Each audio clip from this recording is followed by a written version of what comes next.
इस यूपी में एजुकेशन की बात बिल्कुल नहीं हो रही है, जहां तक रिलीजन की बात करें और संबंधित बातें उसकी हो रही है, ऐसा क्यों? वो बात इसलिए नहीं हो रही है क्योंकि जब मुख्यमंत्री जी खुद ही कहते हैं 46 में 56, उन्हें गिनती की जानकारी कम है। उनसे सवाल पूछो कुछ जवाब देते हैं कुछ।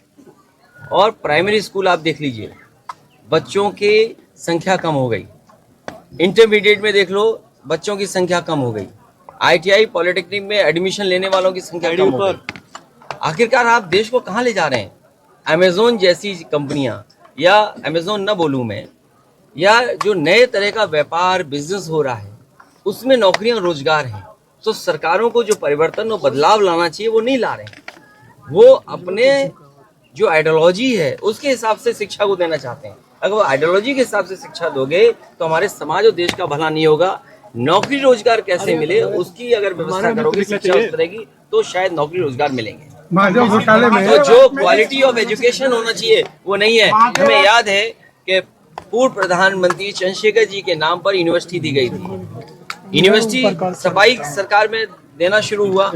इस सरकार की जिम्मेदारी थी इस यूनिवर्सिटी को और कैसे बड़ा किया जाए, इसमें और नए कोर्सेज कैसे लाए जाएं, जिससे बलिया और आसपास के पूर्वांचल के नौजवानों को अच्छी एजुकेशन मिल जाती। और आज जिस एजुकेशन की जरूरत है, क्वालिटी एजुकेशन, वो मिल जाती। जिस कोर्स से नौकरी रोजगार मिल जाए उस तरह की व्यवस्था और ट्रेनिंग होती, तो शायद ये यूनिवर्सिटी न जाने कितनों के भाग्य बदल देती। लेकिन सरकार को ध्यान ही नहीं है। सरकार को कुछ और दूसरी तरफ ले जाना है समाज को। मोदी सरकार ने बुलडोजर की जो संस्कृति जो अपनाई जा रही है, जिस पर विपक्ष लगातार कटाक्ष कर रहा है, लोकतंत्र में बुलडोजर की कोई जगह नहीं है। लगातार इनकाउंटर संविधान और लोकतंत्र में बाबा साहब के बनाए हुए संविधान की जरूरत है। भारत में जो लोकतंत्र में है उसमें बुलडोजर की कोई जगह नहीं है। अगर उसमें कोई जगह है तो बाबा साहब भीमराव अम्बेडकर जी का दिया हुआ संविधान उसी की जगह है, उसी के तहत न्याय मिले। अच्छा सर, महादेव गौड़ वाले मामले में भूपेश बघेल के खिलाफ जो है चार्जशीट हुआ है, क्या कहेंगे?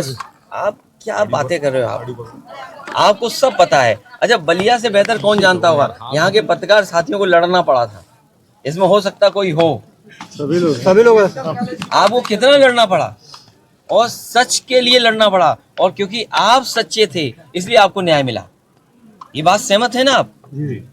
तो ये बीजेपी के लोग किसी को भी फंसा सकते हैं। जब आपको नहीं छोड़ रहे हैं तो किसी भी लीडर को कहीं भी फंसाया जा सकता है। अच्छा सर, अरे ऐसो आप रख लीजिए अपना, तो क्या करेगा ऐसो आपका? अच्छा सर, अंत में सिर्फ एक सवाल। जिस तरीके से लोकसभा चुनाव नजदीक आ रहा है, स्वामी प्रसाद मौर्य लगातार विवादित बयान देते हैं। कई बार आप उनका समर्थन करते हैं, कई बार आप उनको कच्ची हड्डी देते हैं। तो क्या स्वामी प्रसाद मौर्य के सनातन और हिंदू धर्म को लेकर बयानों से समाजवादी पार्टी को फायदा होगा या नुकसान होगा? देखिए, सवाल फायदा और नुकसान का नहीं है। कुछ चीजें बहुत पुरानी हैं, उनको कुरेदना नहीं चाहिए।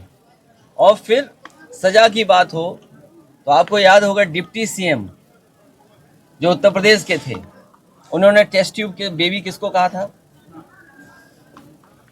टेस्ट ट्यूब बेबी किसको कहा था? इसी तरह एक और नेता थे, उन्होंने क्या भाषा इस्तेमाल की थी भगवान के बारे में? और फिर एक और नेता थे, वो क्या कहते थे? चल सन्यासी। उसकी अगली लाइन आप जानते हो क्या है? तो सोचिए आप, तो अगर उनके खिलाफ बीजेपी कार्रवाई नहीं कर रही है, उनके साथ गले में हाथ रख करके उनको बढ़ावा दे रही है, उनका सम्मान कर रही है, तो आप दूसरों से क्या उम्मीद करोगे आप? अच्छा सर, आखिरी क्वेश्चन, इंडिया गठबंधन सीट शेयरिंग कब तक खड़ा होगा? बहुत जल्दी। और समाजवादी पार्टी तय कर देगी बहुत जल्दी।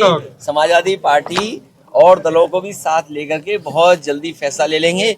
अभी सूर्य को उत्तरायण में आने दो। कितने सूर्य को उत्तरायण में आते ही सब फैसले हो जाएंगे। अच्छा, अंत में सिर्फ एक सवाल, समाजवादी पार्टी किस तरीके के नेताओं को लोकसभा चुनाव में टिकट दे सकती है? उनकी प्राथमिकता क्या रहेगी, क्या आधार रहेगा? जो अच्छे हों, जो जमीनी नेता हों, समीकरण में फिट हों, थोड़े मजबूत हों, वो चुनाव लड़ेंगे। ठीक है, thank you so much, thank you. जरूर।